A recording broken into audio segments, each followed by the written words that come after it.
ভগবান শ্রী হরি আষাঢ়ী একাদশীর দিনে যোগ নিদ্রায় যান এবং তারপর কার্তিক মাসের একাদশীর দিনে জেগে ওঠেন। বন্ধুরা, আপনারা কি জানেন এই দেবশয়নী একাদশী কবে পড়েছে? এই দেবশয়নী একাদশীর দিন কি কি কাজ করলে ভগবান শ্রী হরি হবেন আপনার ওপর প্রসন্ন?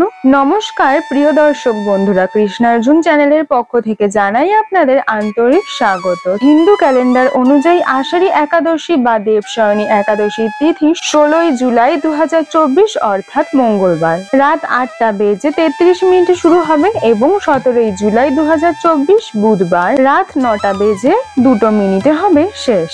উদয় তিথির ওপর ভিত্তি করে এই বছর দেবশয়নী একাদশীর উপবাস পালিত হবে 17ই জুলাই। এই দিনে একাদশীর উপবাস পালনের পাশাপাশি ভগবান বিষ্ণু এবং মা লক্ষ্মীর আরাধনা করা হয়। এটি করলে ভগবান বিষ্ণুর অপার কৃপায় জীবনে সুখ এবং সমৃদ্ধি আসে। বন্ধুরা, দেবশয়নী একাদশীর দিন আপনারা যদি ভুল করেও এই কাজগুলি করেন তাহলে আপনার উপর আসতে পারে ঘোর বিপদ। চলুন বন্ধুরা, জেনে নেওয়া যাক সেই ভুলগুলি কি কি। সনাতন ধর্মে দেবশয়নী একাদশীর দিনটিকে অত্যন্ত পবিত্র বলে মনে করা হয়। এই দিন থেকে জৈন অনুসারীদের চাতুর্মা বা চৌমাসাও শুরু হয়, অর্থাৎ এই 4 মাসে সাধুরাও ভ্রমণ করেন না, বরং তারা এক জায়গায় অবস্থান করে ভগবানের নামগান করেন। চলুন বন্ধুরা, এবার জেনে নেওয়া যাক দেবশয়নী একাদশীর কিছু নিয়ম। দেবশয়নী একাদশীর দিন ভাত বা চাল দিয়ে তৈরি জিনিস খাবেন না। দেবশয়নী একাদশীর দিন মহিলাদের পূর্ণ স্নান করা উচিত নয়। এই দিন নখ বা চুল কাটা উচিত নয়। যদি পরিবারের কেউ দেবশয়নী একাদশীতে উপবাস করে থাকেন